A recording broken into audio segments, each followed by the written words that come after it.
I'm Varian Brandon, and this is the first episode of the Daddy's Request Sweater Knit-Along. And this is Daddy's Request here. If you haven't heard the story on the name of the sweater, it happened at a time that I had decided that I was going to make my father a sweater. I knew nothing about gauge. I knew nothing. What was there to know? You got a pattern, you got some needles that they said you should get, the size that you said they should get, and you get yarn. Yarn is yarn, right? But yarn is yarn, in my mind then. And I took my dad to a small knitting shop in Columbia, South Carolina, where I was brought up. And he looked at patterns, and he picked out a Lopi pattern that had a yoke on it, like this. And not like this, but it had a yoke, not this yoke, on it. And he said that's what he wanted. He wanted all grays and things. So I got some gray wool, and I started out. And I don't know what I was doing. I didn't know anything about gauge, as I said. So I ended up making this sweater. Well, actually, I made it up to about right there. And then it was pretty obvious it wasn't going to fit him. And I just balled it in a ball, put it in a bag, put it in the back of my closet, didn't think about it. And years later, when I had actually taken some color work classes, and I had taken some, various things, I found it in the back of the closet and thought, well, I'm going to finish that up. So I ended up finishing it up for me, but by that time I had lost the yoke chart totally from whatever pattern that was that I was making. So I had to kind of make it up on my own. So anyway, so this was the result, and this one was called Daddy's Request for obvious reasons. So, and then I was teaching at the retreat that I coordinate over at Canoga, which is on the road from me. And somebody in the class, we were doing hats and things for stranded color work, and somebody in the class, I had on this sweater, and some of the classes, I want to make that sweater.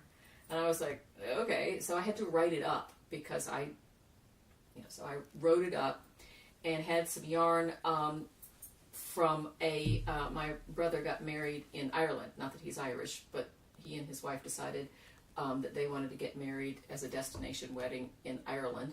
So in one of the yarn shops in Ireland, I found this sort of raspberry colored yarn, very rustic kind of yarn, and brought it back and had some stash yarn where I did, the yoke for that sweater. And then when I just was thinking about doing this, knit-along, somebody was asking about what's next after you do hats and scarves and cowls. What's next? What do you do next? Well, I love making sweaters, so here we are with a full sweater here. But I decided to make it a little more accessible. I'm throwing yarn all over the place here, sorry. To make it a little more accessible for people, that I would do a cardigan version. And so here is the cardigan version of Daddy's Request. And just because I don't really like doing the same pattern twice, I decided that I was going to, on the cardigan version, do this sort of detail where I added just a little bit of color on the ribbing and around the neck and also on the sleeves. So I wrote up the cardigan version of Daddy's Request. And so what I'm going to do for this knit-along is I'm working on another version of the cardigan version, one I haven't written up, but if you are an intermediate knitter, you can figure this out, or I'll be happy to talk you through it. But what I did is I took this pattern piece, this patterning right here, flipped it around, and I'm going to put it on the bottom and on the sleeves. And just to see whether it was going to work, I decided to do the sleeves first. So here is that patterning, as you can see kind of where I am. If you do it this way, it is what is right here. So we went up there, and I decided not to do the kiss of color on this because, that's just a lot of stuff. So here is this one. Now, I have not gotten gauge on this, so I may have to pull it out and start a new with a new needle, but I'm going to see. So that means that you need to be working on gauge as well. But in order to work on gauge, we need to talk about yarn. This is this is called Civility, and it is by Elemental Effects. So it's Civility by Elemental Effects. It has got what does it have in it? It's 70% merino and 30% silk, mulberry silk. So it feels really soft, and it's real spongy. So Jean DeCoster at Elemental Effects had sent it to me to work on this cardigan with, and but it's a kind of spongy, it's kind of bouncy, it's interesting. So what I was trying to see is if I could get gauge with it in the size 6 needles, which the pattern calls for. So we're going to see. I think I haven't blocked it yet. I'm going to get a little further up, and then I think I'm going to block it and just kind of see. And so that's what you can do, is you can start with a sleeve and kind of see whether you can get gauge that way, or do a swatch. And the trick is, with this sweater, with any yoke sweater with color work, is that there is a gauge for color work. I mean, that's the plain stockinette variant. Hello. That gauge, there is a gauge for the plain stockinette, and there is a gauge for the color work. It should be the same. So what I'm saying is you might get different gauges depending on your color work and your plain stockinette. Traditionally, for countries whose tradition is these kind of sweaters, Scandinavia, mostly Scandinavia, Ireland, Scotland, Ireland, the British tradition, both traditions. They actually, you get up in here, and if you know your gauge is different, you just change needles. Go up or down, depending on what you like. Now, you could decrease stitches and do that kind of thing. Depends on what you want to do. I'd much rather just change needles. Just get another needle and keep on going, not having to decrease or increase around up in this size, up in this area. So, unfortunately, or fortunately, my gauge is about the same. So I don't worry about it. But it took me noticing that other people were, when I taught this class, when I brought this to Kanuga, the person who said they wanted to make this sweater, I had a class of about 5 or 6 it was more than that. I had more than that did the sweater, and they did what they did for homework. This is a bottom-up sweater. It's for homework. They did from the ribbing all the way up to the underarm, and then when they got to Kanuga, they were given these charts, and they did that chart. So and it was kind of fun. It was a lot of fun to do, to watch everybody's colors go together and see how they all fit in. So it was a lot of fun to see. So I can't wait to see yours too. So please be sure to post pictures, and the pictures on Instagram could be hashtags Daddy's Request. So, Daddy, that sounds weird if you don't know what it is. Do Daddy's Request Sweater. Hashtag Daddy's Request Sweater. Thank you. Sorry. Anyway, so what, now I got all distracted. I am so sorry. Let's try this again. We're going to look at the pattern real quickly, and we'll talk about sizes. The pattern is sized. Well, let's talk about this first. When you download the PDF, there is a discount on the PDF for the entire run of the Knit Along KAL, which will be through, I think, May 1. I think that's what we decided on that. So you'll see the front here. I purposely do my patterns so that the first page of any pattern is the color pattern. I mean, it's all the color pictures and stuff on it. Fun to look at, but why waste the ink after you see it? So then you can print the rest of it, which is all black and white, and then you can print it in, sometimes there'll be some pictures in the body just to fill out space, but and to see kind of closer details, but pretty much all you can see is on the cover. But I printed this back and front, so it works out. You don't waste a lot of paper or a lot of ink to do it. You will notice in the pattern, it says that the sizes listed are for actual chest measurement. So it's size 32, 34, all the way up to a 52. And both men's and women's patterns. But they are for actual chest measurements. The pattern has 3 inches of ease built into it.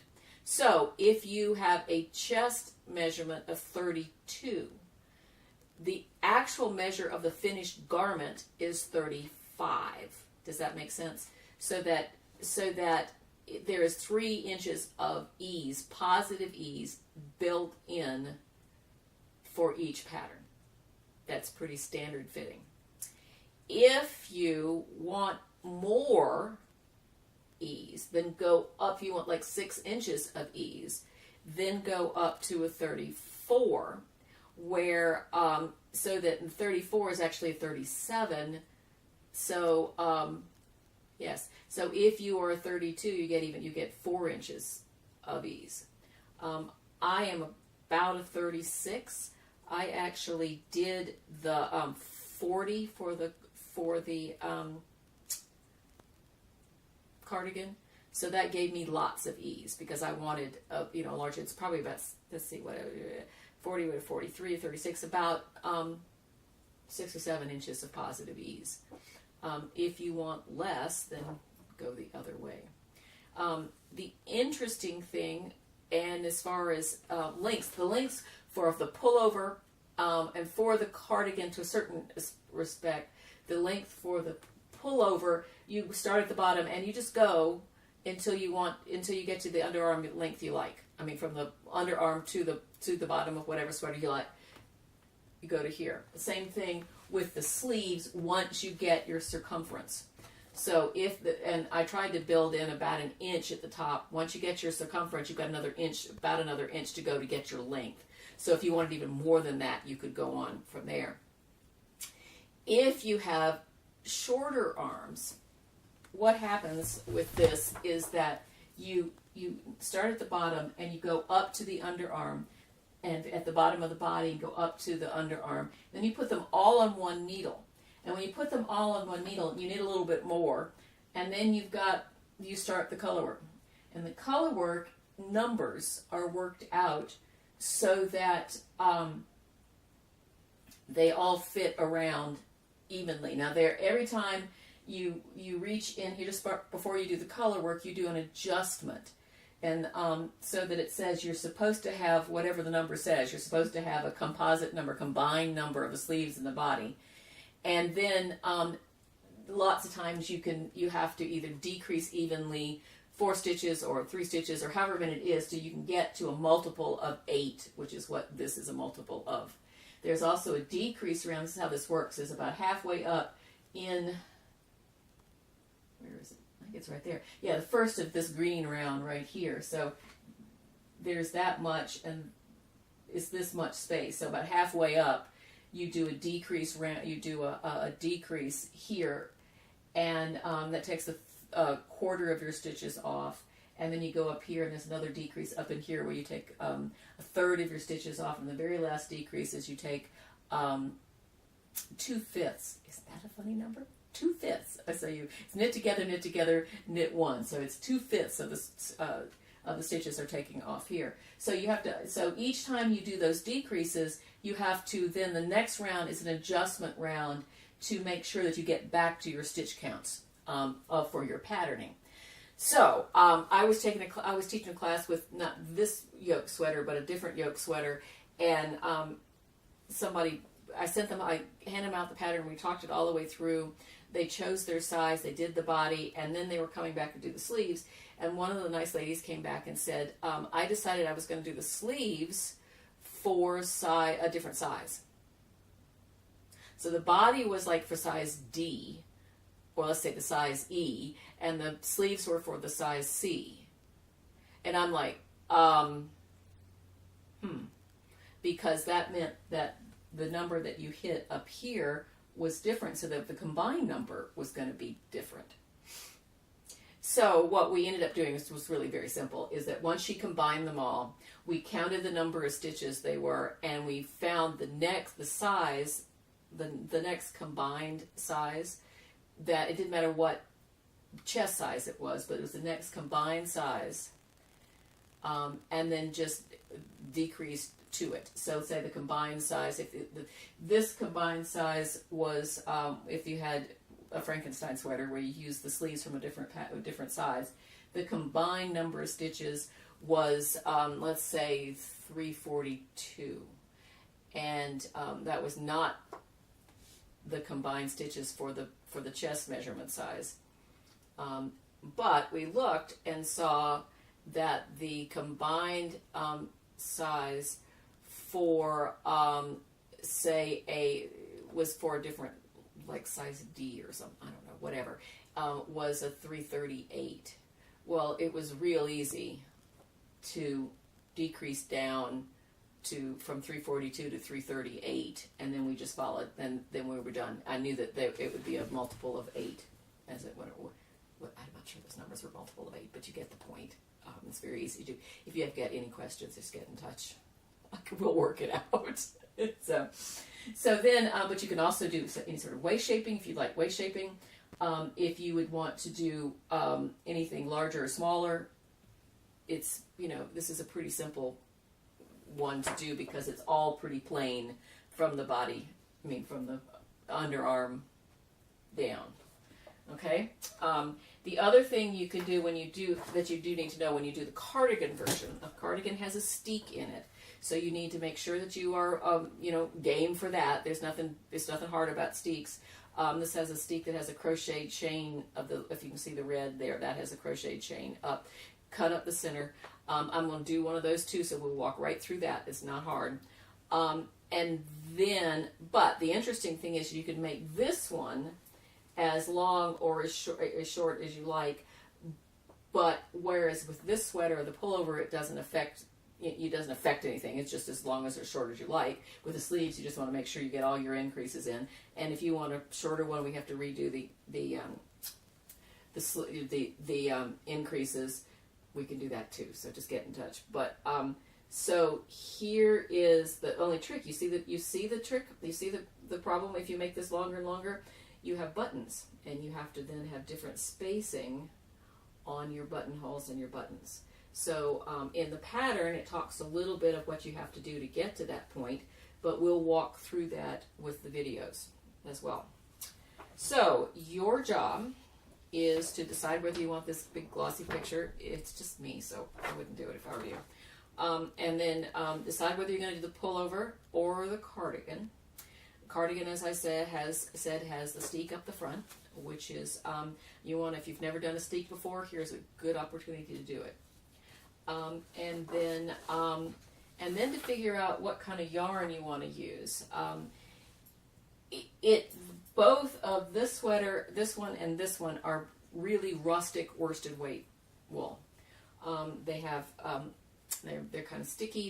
They're not don't have a real hard twist to them, so they're pretty rustic wool. Now, and then when you get up here, though, it's a pretty standard, just I hesitate to say run of the mill, but a really good workhorse of worsted weight, meaning that there's nothing real special about them. It's just really worsted weight wool.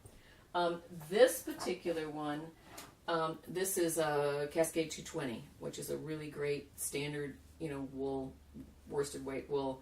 And this is some stash yarn that is all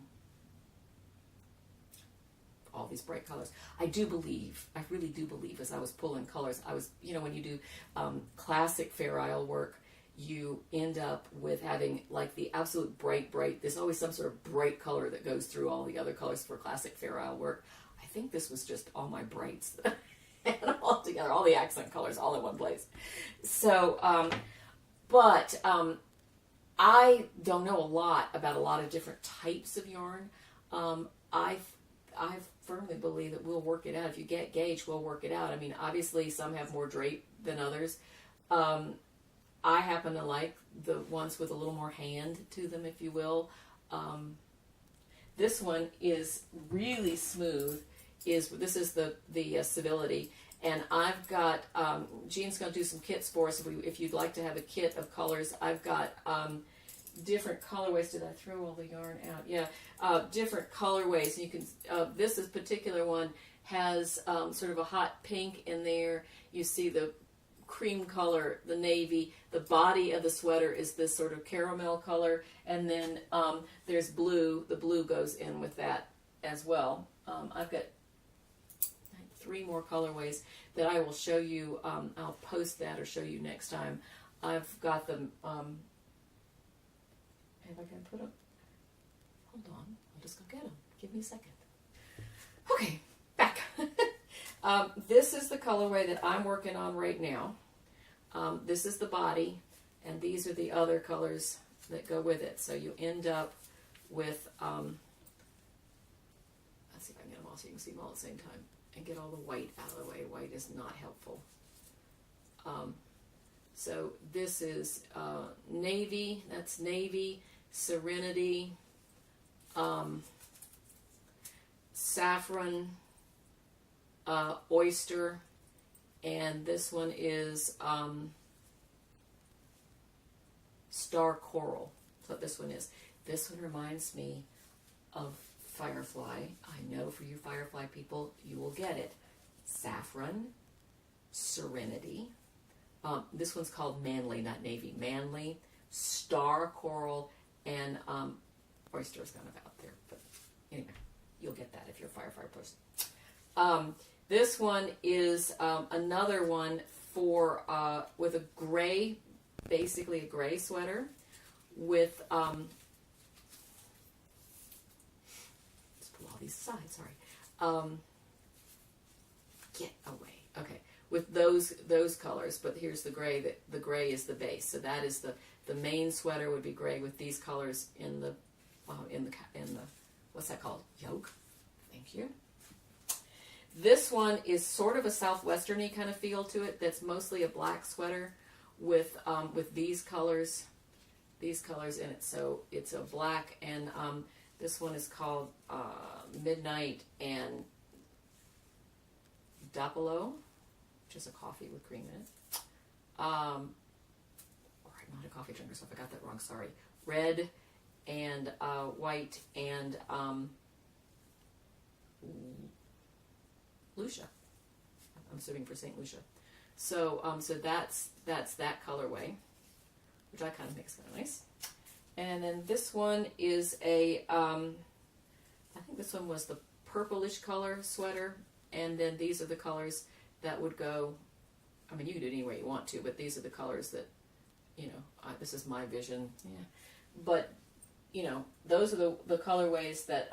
Now this is luxury yarn. So just be aware of that. So it's not I mean, real expensive, but it's not, you know, cheap either. So it's luxury yarn. It's beautiful yarn. And so what I'm working on right now is just making sure I can get gauge. And if not, I'll tell you. I'll say that I had to go up to it. I'm on a size 6 right now. I'll just tell you if I had to go up to a 7 or an 8. So we'll just see. So okay. That's where we are. You guys, for next time, you need to have your yarn. You need to have a gauge swatch or start a sleeve and just kind of see whether you can get gauge with that. The gauge is whatever it says here on the pattern. The gauge is 18 and a half stitches and 28 rounds or rows on the larger needles in color work. So, or actually both. So it may take, you may take a 5 here and a 6 here, or a 6 here and a 7 there. It just depends, or vice versa. So you just have to test that out for yourself. Decide whether you're going to do a cardigan or a pullover. Choose your colors. I'll be happy if you want to send me an email, and you can get that from the link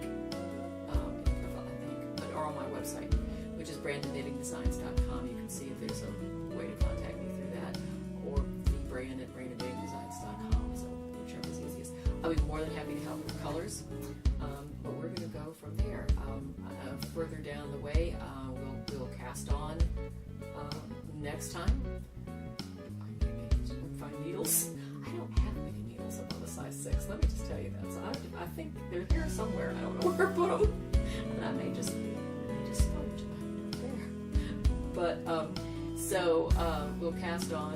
We'll knit up the body, and then we'll knit the sleeves up to the underarm. Everything, as I said, everything gets put on the yoke. if you're doing the cardigan, we'll put up, you can cut up the same. So, thanks guys. I'm looking forward to seeing all the colors you choose. As I said, if you have any trouble, let me know. But this is really good. So decide if you're going to do what kind of if you're going to do it just straight as it's written, which is just fine. As I said, I've done 2 of them like that way, and it's great. And I've got a picture I'm posting on Instagram. Post your pictures on Instagram. That would be just fabulous. I've got a thread in my Designs by Varian branded group, this is it. The pattern will be on sale or on discount through till May. Jean said she'll do kits for us, so let me know about that.